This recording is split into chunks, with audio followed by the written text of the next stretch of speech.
You're listening to the Broadway Podcast Network. Finally, your vacation has arrived, and it's completely fine that you didn't book a hotel that accepts pets. Your beloved dog will be fine staying home with a random dog sitter. What's your dog ever done for you? Let you be the big spoon?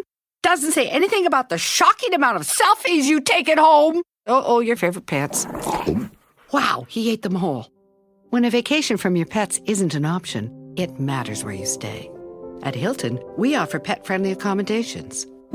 Hilton, for the stay. Good health starts with good habits. Quip makes it easy by delivering all the oral care essentials you need for your mouth. The Quip electric toothbrush has timed sonic vibrations to guide a dentist-recommended 2-minute clean with sleek and stylish designs starting at just $20. Quip also delivers fresh floss, toothpaste, mouthwash, and gum refills every 3 months from $5. Go to getquip.com/brush right now to get your first refill free. That's GETQUIP.com/brush. I feel like all three of us have had in our lives the person that pitched you something and you think it's great and then they just never do it. And that breaks your heart more than anything.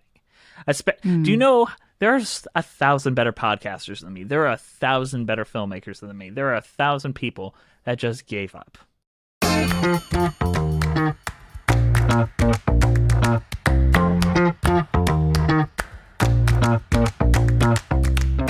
Hi, everyone, and welcome to Was It Chance, the podcast about embracing opportunity and taking intentional risk for your creative life. I'm Heather Vickery. And I'm Alan Seals. Heather and I started off as two perfect strangers who met by chance and embraced opportunity. Listen in. Oh, wait, that's your line, because I'll do the intro. You do the next line. And also, it's so fun to hear how you're going to announce it. I'm going to relate this to something super not related. My 9-year-old and I are watching Sabrina the Teenage Witch. And if you haven't watched it, I have not. And now it's old school. It's from the early 2000s on YouTube or Hulu.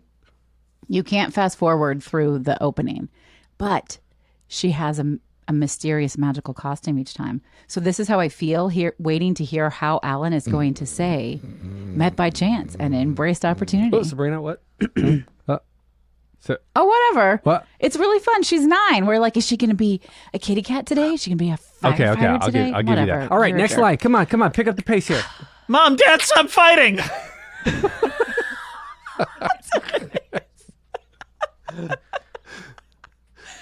Listen in as we chat with other successful people about the risks they've taken to put themselves on a path to creative success. Our guest today is an amazing guy, and he's a director, so that's why I'm directing right now. Jesse McAnally. He's a mega nerd. He needs no direction. He's a mega nerd, and therefore one of my absolute favorite people. He's a film director, an actor, a YouTuber, a songwriter, a podcaster, and a dude. I was about to dude. And a dude? He's a dude. What? No. I wrote in the notes, it says D&D enthusiast, which of course is Dungeons and Dragons, but I was about to say do not disturb. You love do not disturb. And a guy you do not disturb. Do not disturb me. Do not disturb. All right, so he's been making movies since he was 5, acting out elaborate plots with dolls, and forcing his family to watch. After graduating from Wayne State with a degree in media arts and studies, he decided to turn his high school hobby, which is sharing his passion for musical theatre with others through his podcast called Musicals with Cheese, where he teaches Andrew DeWolf, a layperson who is new to the community, the ins and outs of being a theater nerd. He now has a feature film in the works called The Daughters of Domino that I'm super excited to talk about. Jesse, well, now we're finally here. Let's talk. We're finally here. We were talking for like 15 minutes. Yeah, in case you didn't know, I was dancing with the intro music that we also hear. Like, it's real. They play it in the room. Mm-hmm. Of course. That's the Was a Chance intro music was composed originally completely by Heather's 4 children. Oh, that's incredible. Really? That's not true. It's not true. It's not true. So, fun fact, Alan knows this, but every mid-show we read all of our patrons' names. Most recently, I had Bree give me a beat and I freestyle rapped like a connection line between each name. Boy, that was a fun time. That takes some skill, dude. That's work. That is definitely work. No, improv is some serious business. Like, to get it good, right? Oh, dude, speaking of which, this is a complete plug for something unrelated to all of us. I saw Hipprov the other day. You know, this is improv under hypnosis. And, yeah. I want to go to I got the playbill right now. Colin Mockery. Is it good? Colin Mockery is the improvisationist, improver, and the night I saw it, actually, he was out on vacation, and it was I forget her name. It's Flo from Progressive, so she was a great she was great improv. But Anand, this guy is a mentalist and puts people straight up under hardcore deep hypnosis. And when people are not trying to be funny, when they are actually the character, it is so funny to watch because there's nothing pretentious about any of it. I love it. I love it. Oh my God, anyway, I love it. I want to go to there. Jess. Yes. Wow. You do a lot of things. You're very funny. You're animated. I'm sad that our audience can't see all of your animation. I have a face made for podcasting, I know. That is not true. How did you get here? Like, what chance did you embrace when you were younger that led you down this path? Sincerely, I honestly don't know. Because a lot of folks, like, you see people that are like, oh, they were meant for this. I'm sure you've interviewed Alan on your podcast. People are like, oh, I've been doing this since I was in the womb, and I've been knowing what I wanted to do. I've been singing, and then I got into to CMU, and I was immediately put into my first Broadway show, and all that. And that was not the case. I just kind of would doodle and would think of things I'd like to see because I was like this media obsessed child that just soaked it all in, and rather than just like soaking it in and letting it sit there, I wanted to turn it into my own stuff because that seemed much more interesting. So every camera I can grab, I shot something with. Anything I could do that could get my like friends involved with. So you know how I made money in high school? There was two forms of revenue. First one is I would shoot everyone's senior project videos and turn them into like cinematic things, and I'd get paid like $250 per gig for that. Wow. As well as creative writing projects that they'd have to make little videos. They're like, okay, Jesse knows how to shoot this. $300, everyone puts 100 in. Let's go. That's good beer money. Absolutely. I mean, that's embracing chance, I think. Like, you just wanted to put your own spin on it and do it your way. And you were like, well, how does that manifest itself? Where does that come from? I think it just comes from discovering that it's possible. I think my generation, specifically like the ones that grew up with like the DVD commentaries, which I think it's like younger Gen Z, older Gen X, or younger Gen X and whatever. We had like those at our fingertips for the first time as media consumers. We got the ability to see what a director was, see what the first AD did, and really break it down into a process that no other generation had before. And really now the generations don't really have anymore because it's not a part of streaming media. I always love the behind the scenes and the bloopers. Because the bloopers, as funny as the bloopers are to watch, being serious about this, it showed me the creative process, a window into the creative process, because you get to, it's real people being these oftentimes serious characters and breaking because they're having so much fun, even being angry or being mad at each other. And that to me was what really attracted me to performing, was exactly that, just seeing inside, behind, breaking down the fourth wall. Yeah, and that fourth wall I love it. is something that needs to be broken down, and now everything's signed by NDAs, and everything that you do get is drip put out there by the corporations themselves to help make the brand stronger rather than showing you an actual description of what happened behind the scenes. Because even before my generation, there was like Hearts of Darkness, which was the falling apart of Apocalypse Now, which I think inspired a lot of the filmmakers we currently have coming out today. And now we get the sanitized version of that. We will never know what really happened behind the scenes of Don't Worry, Darling, because no one's going to let any of that footage come out. But you know what about I really want to. Yeah, we all really want to. And I really want to. And in 2005, on the DVD, there'd be a 4-hour documentary that would have told us everything. My ex was really into Kevin Smith, and I'm a fan of Kevin Smith as well. So we watched all of the movies.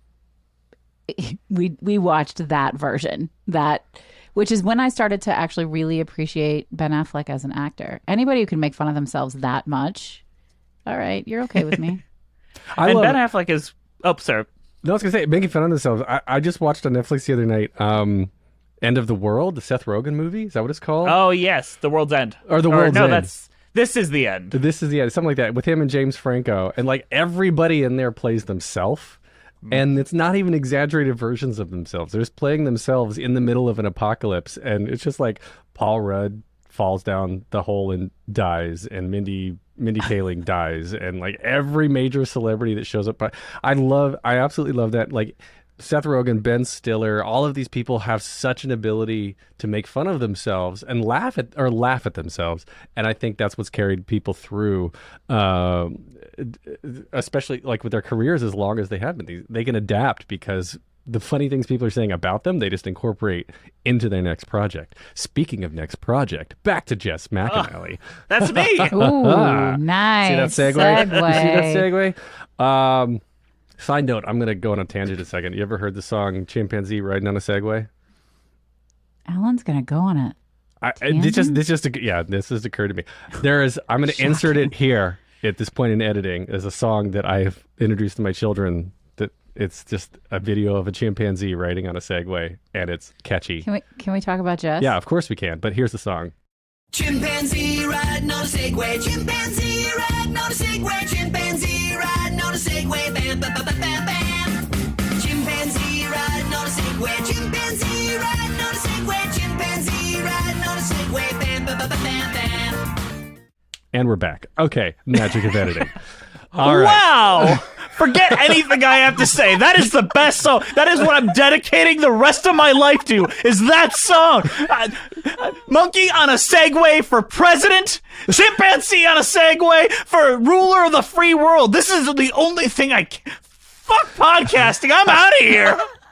Okay. That is life-changing. Podcasting. Musicals with Cheese. One of my absolute favorite podcasts of all time. So...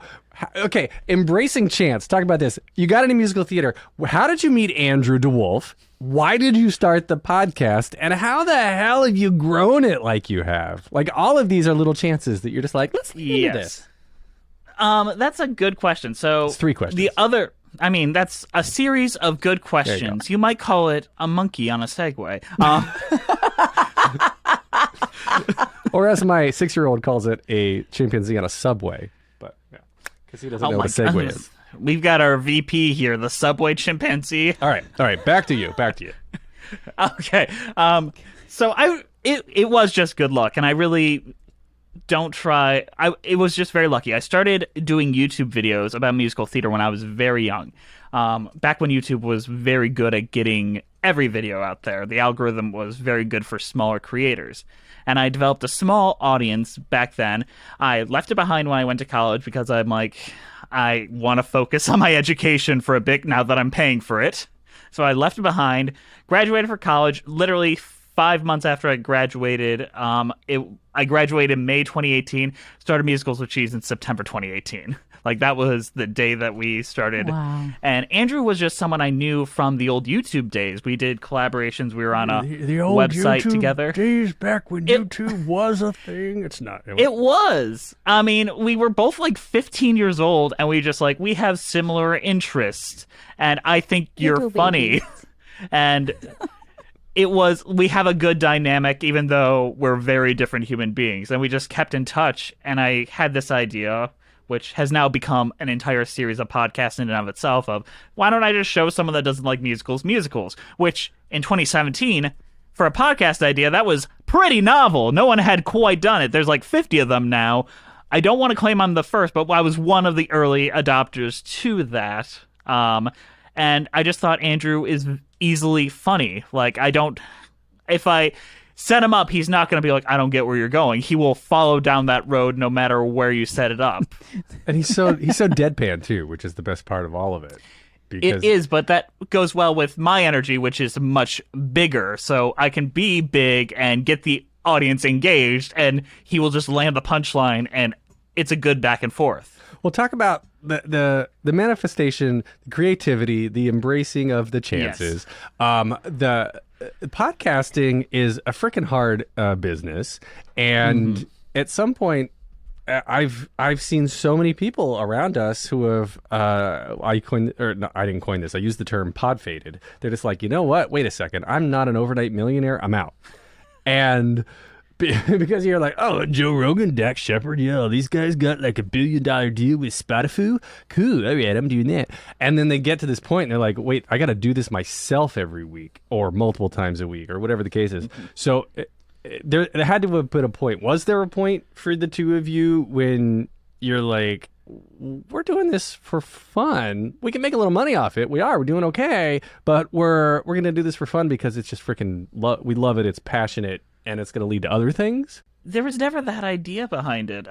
When we started, Andrew was very big, like, who's going to care about musical theater? It's such a big niche. Why don't we do something more broad? I'm like, it's because no one else is really involved in this niche that people will flog to us because no one else is talking about their hyperfixation. So we were really embracing being 7 favorite people's favorite thing as opposed to 100 people's 8th favorite thing.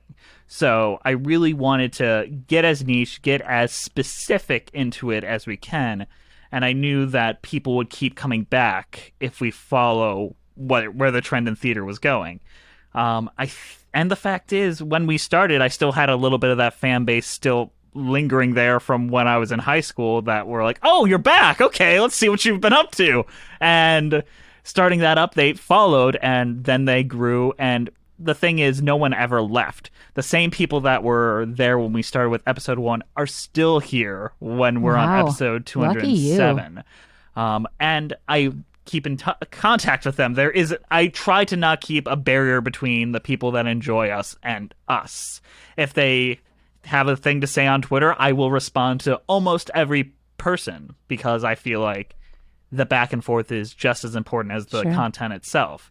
And I feel like that's where a lot of folks tend to drop the ball as far as their content goes, where they forget the give and take of it.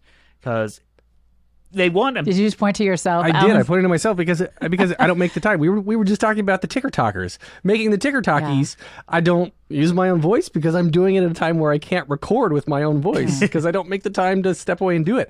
I'm with you, Jess. I personally respond to anybody who comments, reaches out, messages, DMs for both podcasts and my work. We got a lot of dates out of it too.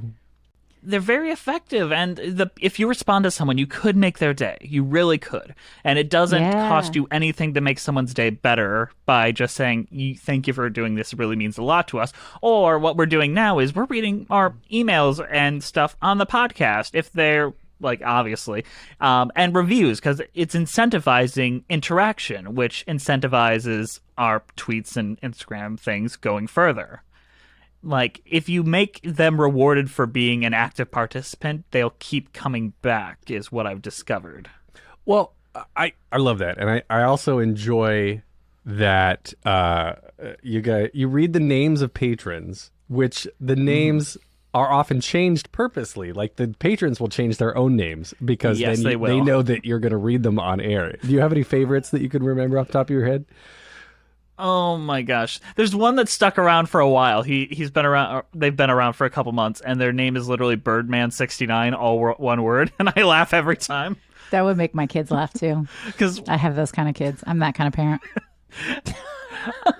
But there was one time when we had Tom Allen Robinson on, and I accidentally slipped and called him Tom Allen Robbins, and we just made a joke of it. Alan, you were there. The entire podcast. Backwards. His name actually is Tom Allen Robbins.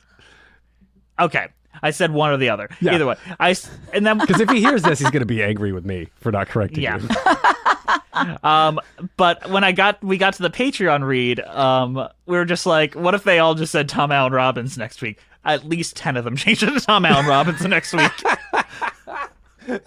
So you're like, and today we're sponsored by Tom Allen Robbins. Tom Allen Robbins. Tom Allen Robbins. It was a great gag. It was a great gag. And sometimes they'd be like, they just add Allen Robbins to the end of their name. Like, it'd be Kiji Marie Allen Robbins. I love it. Which Made it so much better. If they get what you're doing, they will want to be a part of it, and they will love the give and take. Where did the love of musical theater though come in? Because like the stuff I was reading, YouTube and Dungeons and Dragons, Do Not Disturb. Yes. All of these things that you're into are very like you're directing films, short films. Yes. Doing all these things in high school that are camera related. So where the musical theater love? Where the performing love? So I always knew I wanted to be in some kind of arts. Like I knew like film, but the word director for a 5-year-old, that doesn't quite ring. So when you tell your kid, your parents, like, hey, I want to make movies and then be in movies or whatever, because I don't think I'm an actor, sincerely. But then they're like, well, the only thing we can think to do is send you to acting class because that makes sense, right? And it makes sense if you're thinking about it. So I was put into acting class and I was performing Sondheim at age 6. Like I was like in these big concerts and I'm singing Together Wherever We Go and like 5 different other songs from the Mama Rose musical. And yeah, it was the Mama Rose musical. Yeah, that's what it's called now. I don't think it has another title. Oh no, we can't say the other title. Not politically appropriate. 23-year-old Walt Mendez finally got his dream job, working in show business. The only problem is his new boss, a low-level talent agent with rageaholic tendencies. You're a nice person, Walt. That's going to be a problem. So listen, whatever your impulse is, do the opposite. When she has a heart attack on his first day, leaving him alone, clueless and in charge, he discovers some questionable financial dealings, led by her dentist husband. I'm literally doing root canals on anything with insurance. And he turns to his ruthless predecessor for advice. Walt, grow a pair. You're in the Hunger Games. Soon, his shady ex-boyfriend resurfaces, coming on strong and making the job suddenly more attractive. Am I making you nervous? A little. And it's turning you on, isn't it? All heard through his headset at the office. Rolling Calls is a hilarious dark comedy starring Julie Halston, Richard Kind, Dan Rosales, Matt Doyle, Wesley Taylor, Luis Miranda, Aaron Davey, Brittany Mack, Andrea Macassette, and more. Get ready for Rolling Calls at bpn.fm/rolling calls or everywhere you listen to podcasts. This episode is brought to you by Smart Food, the sweet, salty snack you need this holiday season. Air Pop Popcorn, tossed in delicious white cheddar cheese, or mixed with sweet caramel and cheddar. It's the perfect snack for your smart holiday party. Shop now at snacks.com. Here's what I'm curious about. First of all, you've said so many things that just fascinate me that I don't even think you register as being fascinating to you. Mm-hmm. You've thrown in things like back in my YouTube days, and I still had a little fan base from high school, and those are like, that doesn't happen for everybody, right? Like, we don't just keep a fan base. I only know the names of 2 people I went to high school with. Okay. Your high school only had 4 people in it, so that's understandable. No, there were 2,000 people in my graduating class. Oh, that's big. Where'd you go? Chicago? Yeah, it's a big school. And I had friends. Now, this... are they listening? Some of them remember me. I don't know. Maybe it's some sort of blocked childhood trauma, but I don't remember a lot of those folks. So you maintain relationships. I mean, something happened. You maintain relationships. They're following your YouTube. They're going to go. I mean, you've established this expertise. They're going to follow you wherever you are. And I think that's even shown up. And I know we're going to talk about your movie and your Kickstarter. That's even showing up now. That's funny that you bring that up. So we're going to jump into like musical theater. Got into it when I was young because I didn't know what a director was. Got out of it, but still had a deep appreciation for that.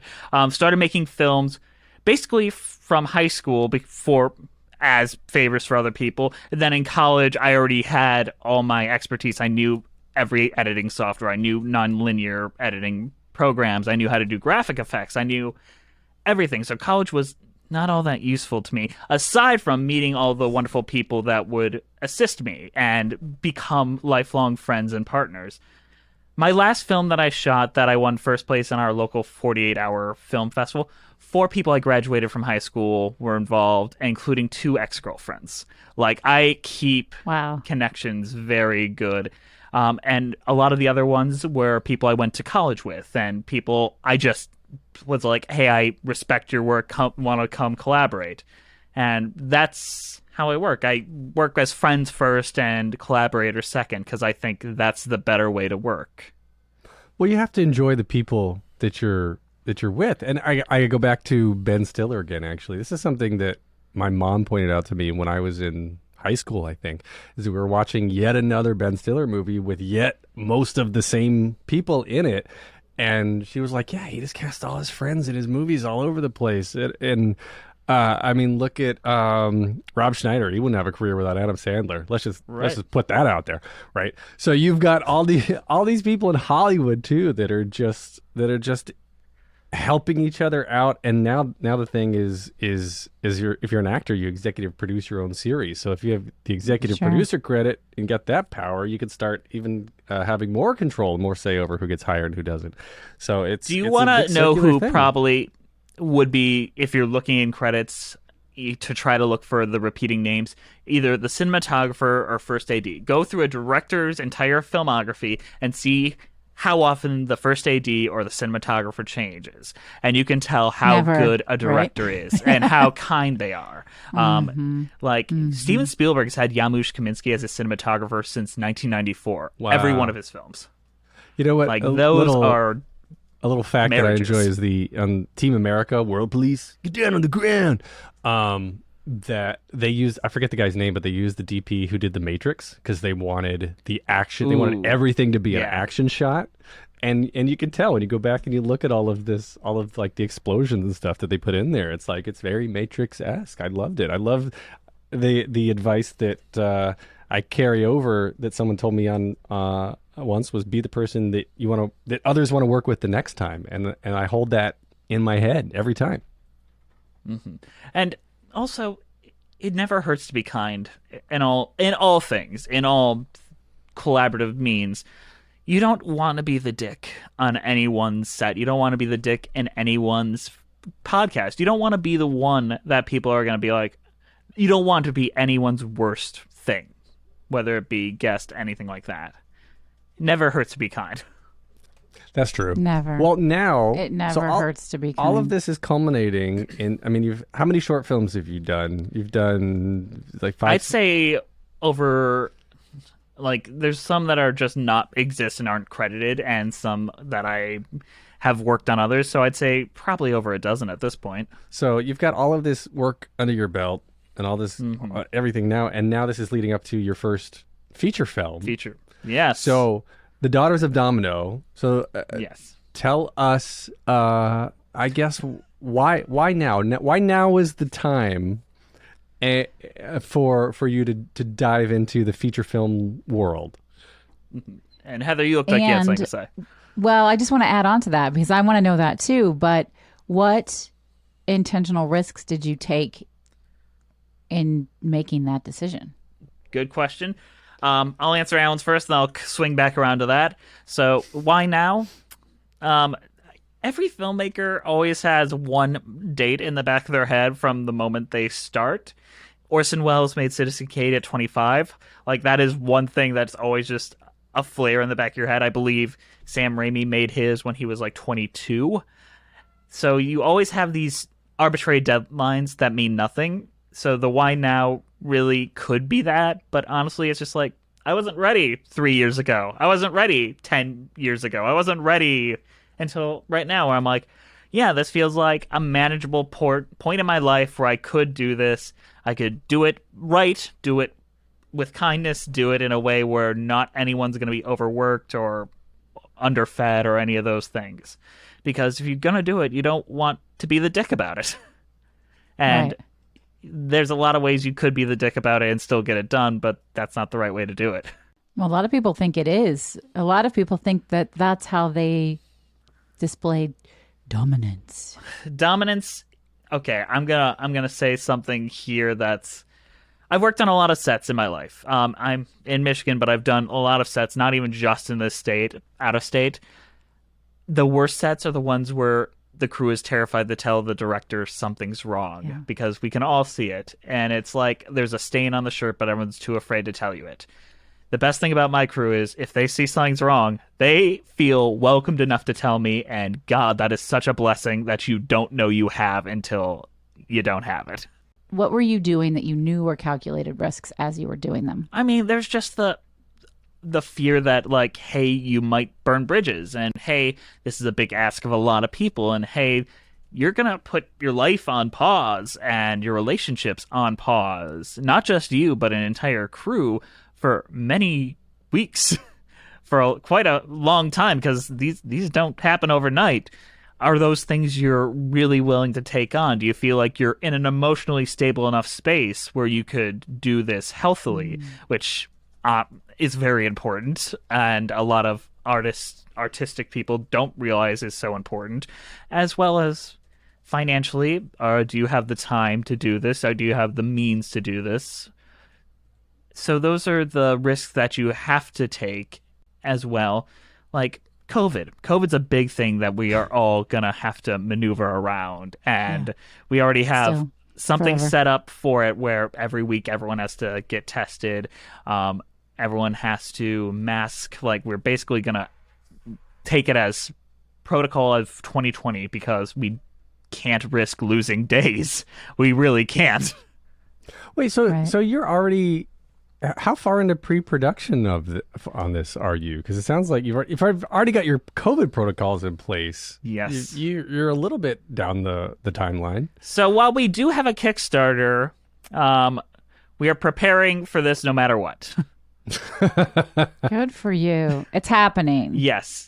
It just would be nice if it had some financial backing. It's a difference between if I'm paying for it all out of my pocket or if I... Yeah. So think of that as a calculated risk yourself, too. There you go. Sure. Well, I mean, but so was a Kickstarter, right? Like, I did a Kickstarter for my Create Brave manifestation cards with my friend Rachel. And I'm curious why a Kickstarter versus other routes of funding. Why Kickstarter? Well, there is a pro and con to everything. Specifically with like taxes and how much they take out. And I think when people see a Kickstarter, the all or nothing side of it makes them a little bit more driven to help out. There is a little bit more of a fire under your ass if you don't get any of it, if you don't hit the goal, as opposed to like an Indiegogo or if I only make half, I still get to keep it. There is the promise of something with this where there isn't with others. And I think that's a little bit more of an effective incentive to get folks to support and feel like they're part of a community than like, hey, if I only make $5, I get that $5. Well, because that's the fan base that you've cultivated, though. I mean, we'll see. We're recording this before this launches. It could be a horrible failure. We could find that out. Well, so check the show notes, the episode notes for this episode, and of course we'll have the link to the Kickstarter in there. It will be going from October 1st to October 31st, which is Halloween. So I'm either going to be drinking to celebrate on Halloween or drinking for other reasons on Halloween. So this is like a full-blown, straight-up production.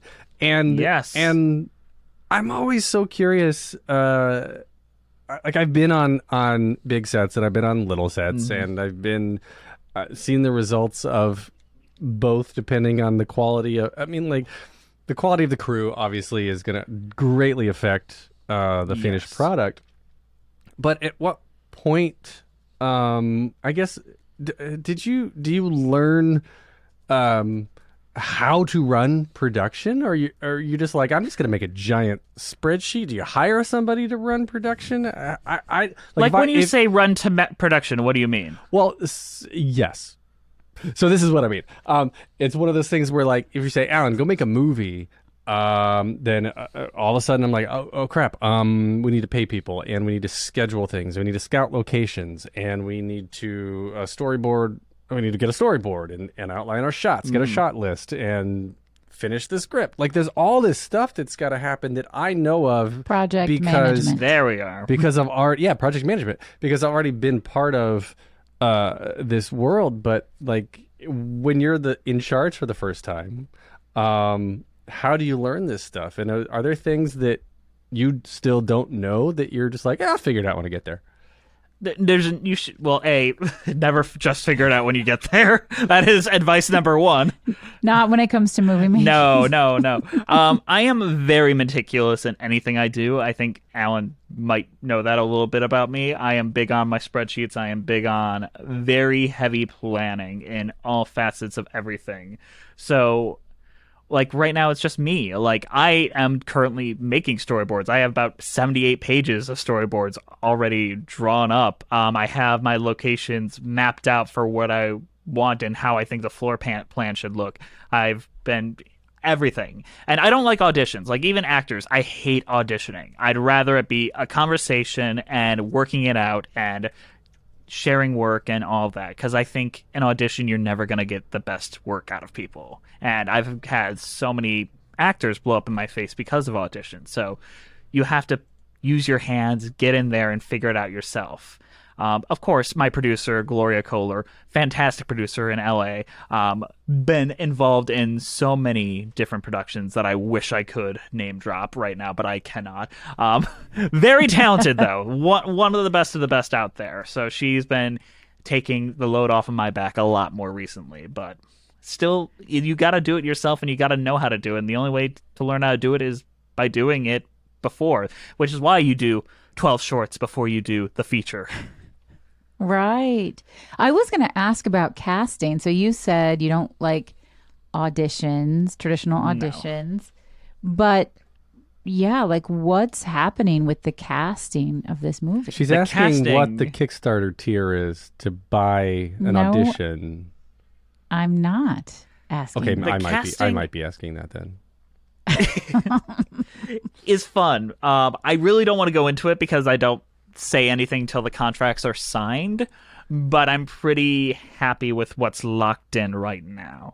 Well, what I think is so fascinating with the onset of YouTube and TikTok and all of these ways to go viral with your skills and your talents is asking that question wasn't necessarily asking about SAG rates. Mm-hmm. Like my kids, so I have 4 daughters. The oldest is going to turn 18 in a week. Didn't she just turn 17 last but they year? know that's what happens. Yeah. They know all of these viral YouTube TikTok stars I've never heard of, but there are lots of ways to be a big name these days. It's really fascinating. Funny you should bring that up, but that is something we are talking about right now.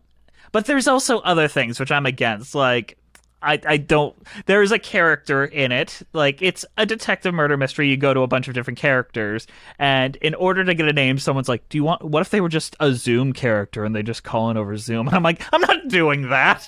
No, no." So you kind of got to know what your limits are. Like, has anyone seen 13, the new Jason Robert Brown Netflix movie? All I saw was a headline saying it was not very good. Yeah, let's just say Josh Peck is in it, but it's obvious he's zoomed in for the movie, and I'm like, oh, there it is in real life. That does happen. How many times? How many times over the pandemic, right, did we watch talk show hosts, and even like that SNL episode where they recorded everything in their apartments? I was like, oh, this is terrible. Like, I laugh with people, not at people. This is terrible. But then you get things that right? work, like the Ratatouille at-home musical, which I think is proper theater. Well, yeah, so that's a performance. That's not like SNL doesn't work in isolation because you need the audience laughter to give you the vibe and give you the timing of the comedy. But Ratatouille, yeah, that's a performance. It's a proper, like, scripted performance. Not that SNL isn't proper scripted, but you know what I'm saying. So, Jess, here's my question. You seem super prepared and very comfortable in your skin, in your role, with your audience, with all of that. So what is your relationship with fear or rejection? Fear and rejection? Wow. We took a turn. Thanks, Heather. I got to try to pull it back. It's a consistent challenge. Like, in my art, it's rarely there, sadly. I don't get it. It's a weird thing to say, but in my real life and like a real life fear and rejection is a big part of it. My significant other has told me before, like, the only time you seem really confident is when you are doing these things, when you are doing the podcast, when you are on a set. That's like when I see you and that is you, and you feel it's like watching a duck in water. That's where it belongs. But like seeing you at a party and whatnot, it's just like, oh, okay. It's I'm an introvert also, so I feel that.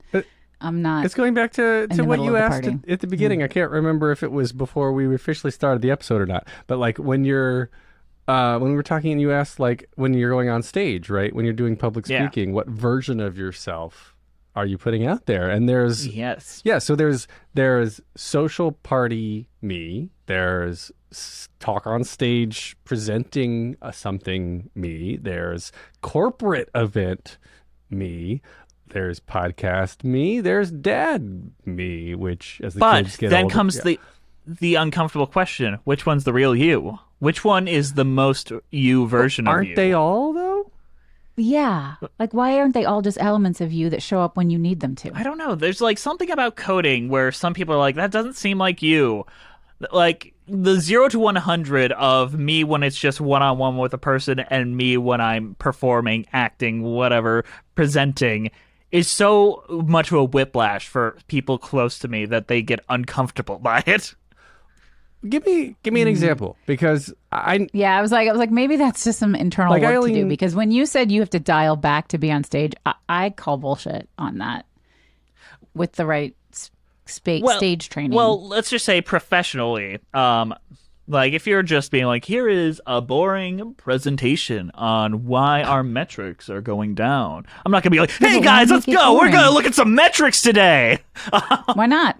Just because why are you not going to do you that? have to know the audience that you're presenting for. It's all about the audience, what time of day it is, who's going to react to it. If I got teenagers in the audience, of course that's what I'm going to do. If I got 50-year-olds that just don't want to hear me talk, I'm going to be like, all right, just the facts, ma'am. Let's go. So there's that side of it. But sometimes like I'll just be so quiet and just not want to say much, which is quite often. Then you go and you hop up and do something, or you answer the phone and it's like, hello, what are you up to, guys? Let's go. I got to do. They're like, who the fuck was that just answered that phone? What was that? Is it? But is that you every minute of every day anyway? Like, do you feel that level? Maybe you do. I don't. I'm not that level every second of every day. Depends. It really depends. And sometimes it's exhausting. Do you ever just get exhausted from being turned on? Well, that's a different conversation. That's not what he means. Wait, hold on. Alan. Explain. Absolutely, I do. So when I coach, I can only coach a certain number of clients or programs, even in a week, not even just in a day, because you're on and you're really focused. And if you're doing your job right, you're listening well and you're engaging and you're asking good questions, and you're fucking tired when it's over. I get tired of being on all the time. Not turned on, but just being on. Like, because what it is I get tired of trying to support. Okay, so here's a little glimpse in the real me. I feel like it's my job to bring everybody's positivity up, especially if they're feeling blue or down. And so why is that? Who brings up your positivity, Alan? Yeah, I'm like, why is that your job? It's just who I am. That's part of who I am on the inside. Because I'm a very similar way, but then comes who brings up your positivity, Alan? Who's looking out for you? Me. Heather. Who's the one gonna check in on you to make sure that you're feeling okay? Because you're always the one doing that for others, and that's an uncomfortable place to be in. Insert awkward silence here. Cricket noise. Well, what's your answer, Jess? Who's that person for you? There is none. You just have to live as that being and know that you're gonna have to give yourself extra time to figure it out. I think you're ahead of the curve. I think a lot of people don't do that pre-planning work. They don't know how to check it. I mean, you said something, I'm going to look back at my notes because I take notes, that I just thought was really, really powerful, which was knowing if you have emotional capacity, if you're emotionally safe to take on a project or to do something. That's that same skill. Like, I have to know when to rest, when to pull back. Some people don't. They need a person to be like, slow your roll, dude. I mean, there's that, but then there's a lot of just emotionally, especially in the film and theater industry, there's a lot of emotionally damaged white men that have a god complex that think they can do whatever they want. And that's true. That leads to a lot of people getting hurt. And I feel like the most damaging thing to any art form is emotionally damaged white men. I used to have a client who would say whenever she wanted to get the courage to do something that felt scary, she would just channel her inner straight white dude. Because those fuckers will try anything. I've heard that before. I mean, I'm being completely serious. I've heard multiple women say that. Yeah. Yeah, because y'all are not scared, and it's amazing. It is, but you also need to know how you need to have enough empathy to know what it looks like when you're doing things quite Absolutely. often. Like for this film, I have a lot of younger actors. There are 2 teenage characters in the film, and you have to be very cautious when you're courting younger actresses of how it looks, making sure you're being as transparent about what's going on as possible, making sure that they own keeping the parasocial para as opposed to that, because you can become friends, you can do all that stuff, but you need to know how it looks, how it feels, and take yourself out of yourself, no matter how good your intentions are. You are evolved. I mean, I need to say that for anyone who's listening, and maybe just for you to recognize this about yourself. I think that you are evolved, and lots and lots and lots, and I'm going to just go ahead and say it, so come at me if you need to, of men, particularly white men, aren't there yet. Insert awkward silence. I agree. Like, I think there's nothing to add to that, and I feel like if I say more, it'll undermine the truth that you just said. Yeah. But thank you. I appreciate you. So, looking forward then, with Yes, your... Wait, transition. I'm going to ask... Listen. Play some bouncy Alan music. is involved also. Chimpanzee I will say riding on that. a Alan's Segway. one of the most... Chimpanzee riding on a Segway. What?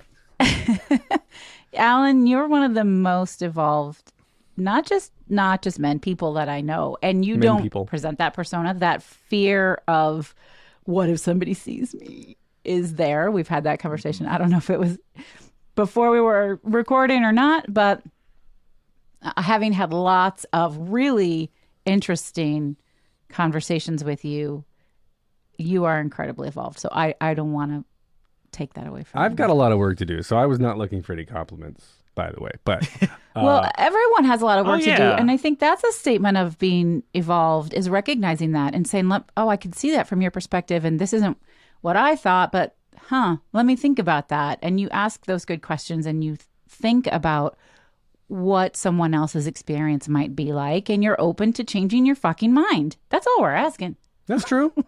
I'll give you that. I agree 100%. But Jesse, looking forward, I did have a question there. So you've got the Daughters of the Domino in the works. Yes. Kickstarter campaign. Shooting in March. Yes. Kickstarter campaign will be live when this episode drops. So looking forward then, do you have do you look this far ahead? Do you have another risk that you're calculating? Do you have another chance that you're thinking about taking that you want to use to push something else big forward in your life right now? Yes. I'm very happy with the choice I am. I love my podcast. I love what I do, but you kind of want to legitimize what you do eventually. There's a very telling line in the most recent Tick, Tick, Boom movie where Jonathan Larson's like, he's at the age where he stops being a composer with a day job and starts being a waiter with a hobby. And that, like, we all have that fear. Like, we all, like, realize that there's some people that just need to get a real job and whatnot. I don't want to do that yet. So you make a film as a calling card, and you either go to the West Coast or the East Coast to show that you can do it without their help. But imagine what I could do if I had your help.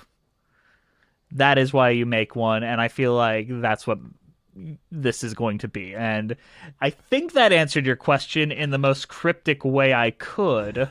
But did. If you're clever, you'll know what I'm saying there. It did. You're dangling your own carrot for yourself. Yeah.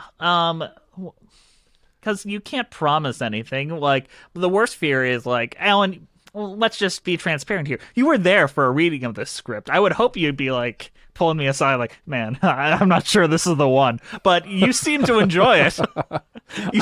I did, and I want. It's a good and start. I want to be in the thing. I'm telling you, like, I texted you afterwards. I'm like, I love it. Where can I audition? And I'm still waiting for my call. You don't have to audition. You just need to have a really heartversatile conversation. Exactly. With us. That kind of is the way it works. Although I don't, and this is a problem, I don't tend to write for men. There's not many, like, really dive deepy kind of roles for men in this script, as sad as that is. Oh, no. He doesn't need a deep dive role. He just needs a little cameo. I just need like 2 days on set. That's it. That's fine.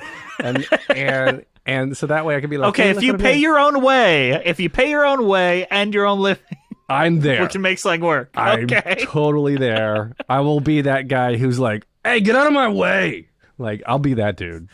You know, just to sweat all day in the Michigan heat. Yeah, just I'll wait around, standing by all day for my 3 lines. That's all I need. But no, I am sincerely glad that you sat in for that. I'm glad that you seem to enjoy it, and think. I'm assuming I might be putting words. It might be an effective thing in the end. Well, you showed me the concept art. I was just blown away by, like, again, how much effort and drive and direction you've already taken with this, because I'm used to people all the time of like, hey man, we should really like go start this next multi-billion-dollar idea. Okay, you go do it. And I'm like, what? No. It's your idea. Yeah. But people talk about it all the time. Like, wouldn't it be cool if? And you and like the 3 of us here are the people who are like, well, yeah, it would be cool. So why not do it? But that's the exception, I think, where it's hard to follow through with a good idea because nothing is easy. No, right? Everything is so hard. And I feel like all 3 of us have had in our lives the person that pitched you something and you think it's great and then they just never do it. And that breaks your heart more than anything. Do you know there's 1,000 better podcasters than me? There are 1,000 better filmmakers than me. There are 1,000 people that just gave up and just did nothing with it and just thought they weren't good enough. And self-doubt kills more artists than opium in the French Revolution. I don't know. That's our cold opener. Self-doubt kills more than the French Revolution. Well, right before that, I think that is our cold open. I will go ahead and say that. No, but I love that you said that, because for people listening who their bullshit story in their head is there are 1,000 more talented people than me out here doing this. Why should I bother? Just told you why.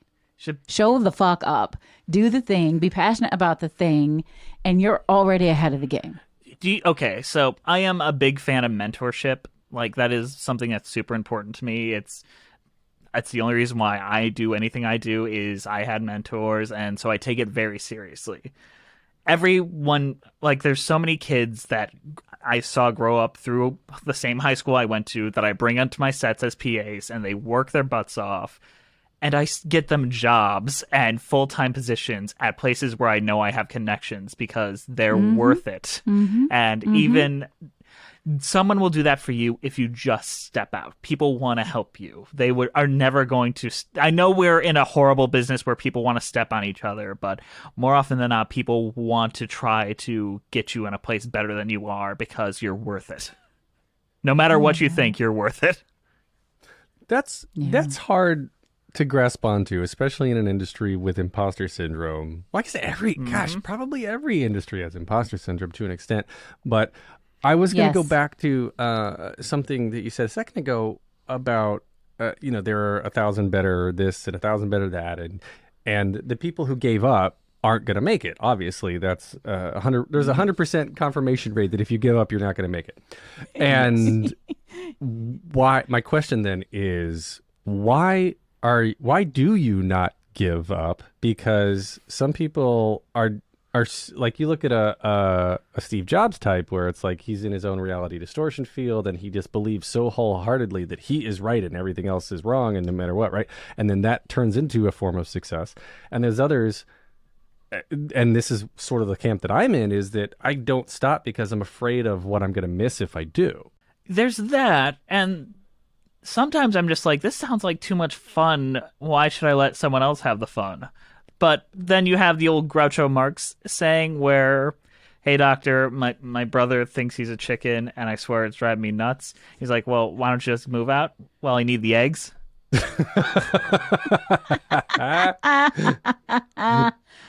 It doesn't make sense, but it feels like it all connects. It all is a very effective way of getting your art out there and connect, like having fun with people. At the end of the day, this is about going out to a random place, getting the camera rolling, creating something that wasn't there. Like, as Sondheim said, making a hat where there never was a hat. If I didn't exist, Musicals with Cheese wouldn't have existed, no matter what. Like, either or. If I didn't exist, if Alan didn't exist, BPN wouldn't exist in its current form, no matter what. If both of you didn't exist, this podcast wouldn't exist. This was not just created from thin air, it's created from people. And I think the people are just fun. Like, it's fun. Be with like-minded people, that's pointed in the same direction. A rising tide lifts all ships. Other sayings that help you feel better about yourself. Insert here. No, I love that. I mean, I really love it. I think of course, it's right. Like, everything that exists because we're here and we bring it forth. And it wouldn't be the same without us. Do we get this introspective every episode, or is this a special occasion? It's kind of my thing. Okay. Yeah, this went more Heather this episode. Less dad jokes, more Heather. Yeah. But I like it. So I like chimpanzee on a when segue. Alan shuts up, it's my thing. No, it's the coach in me. So it is. All right, so check the show notes for the Kickstarter link. Give me your money! Give Jess your money. Where else can we connect with you and Musicals with Cheese on the social medias? Okay, you can find me over on Twitter at Jesse D. McAnally, spelled McAnally. It is not pronounced phonetically. I should probably change it one of these days. Also, you can find us over on Cheesy Musicals on Twitter. Check that out. We also, I don't know if you heard about this, but on the Broadway Podcast Network, I host a podcast called Musicals with Cheese and the Dear Friends Podcast, and maybe a special new one coming up. But we'll see where that one's going in a few months, but that's exciting. Ooh. Well, Alan might be involved with that one. Spoils. Well, thank you. Just what Alan needs, another podcast. Well, thank you. Becoming a parody of himself. That's right. One podcast at a time. A whole podcast where we talk like this. Yeah. In a world where you podcast so hard that you podcast your podcast. Wow. The two of you are perfect for each other. It's amazing. Got a yes and. It's We're real amazing. Colin Mockeries over here. We don't even need the hypnosis. Clearly. Well, oh my goodness. Jess, this has been so much fun. Thank you so much, Heather and Alan. It has been a great time. Thank you, Jess McAnally. That's been a lot of fun. I'm going to support the Kickstarter. I think I want my voice involved. That's a $500 level, right? Yeah. If I remember when I looked at the notes. Yes. Your voice is actually preferred for what we're using it for, so that's great. Ooh, Alan. Yeah. My voice is preferred. Female voiceover. Hello, how are you today? This is female number 3. Did I get the job? Did I get it? Oh my gosh, that audition. Perfect. Thank you. We just won't tell him how you feel about auditions. Just thank you so much. Thank you so much, Heather Good and Alan. luck with the Kickstarter. Thank you so much. Wish me luck. You got it. Break a leg. These things always start with me going, that was so fun. I really like that person. That was so fun. I really like Jess McAnally. That was cool. Obviously, you two are two peas in a pod. If only the audience could have heard the shenanigans that went on after we finished the interview. He's a very cool guy. I've known him for a couple of years now through the Broadway podcast network scene. Musicals with Cheese was one of the first indies that we brought in, and they've just been great. Like, it's really cool to watch how seriously Jess takes it, because he realizes that all of this in the creative space is incredibly hard work and nothing's going to fall in your lap. So I've taken some things that I've done, I've taken from him and Andrew from Musicals with Cheese. Even this conversation we just had about working with others and just organizing and following through with what you're going to say. Like, all of this is just like reinforcement that says to us, oh yeah, that is what we need to continue to do, because sometimes it feels like we're just pushing water uphill. Absolutely. I love that he's just rewriting. He's just doing it. I mean, anyone who's ever been in an audience where I was a keynote speaker or been a client of mine knows that I only have one rule. And that one rule is that there are no fucking rules. And I feel like Jess he's like, I will do this the way I want. I'm not doing auditions. I'm calling you in. We're having a conversation. We're going to see what works. Kickstarter, like all of it, even back from making the videos in high school and keeping those people in his circle. Like, he is just writing it up any way that he wants, and it's working. And I think it's cool. I think it's really fascinating to watch. And I wonder if it has something to do with the generation of people who are just tired of old school bullshit ways of doing things. I think so. Well, it's definitely generational in like the creating and the keeping of followers too, because when I was coming out of high school, that was 98. So there was no YouTube. Barely anybody even had a website. So how was anybody at that point, other than being on traditional TV or radio? There weren't really any ways to build a following or to get known.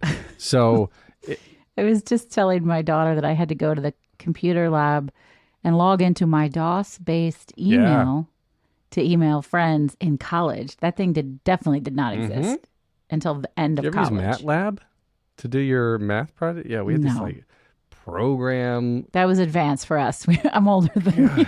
We had to like go to this program that did like just graphing of derivatives and bullshit that like your smartphone can do now. But we had to have this anyway.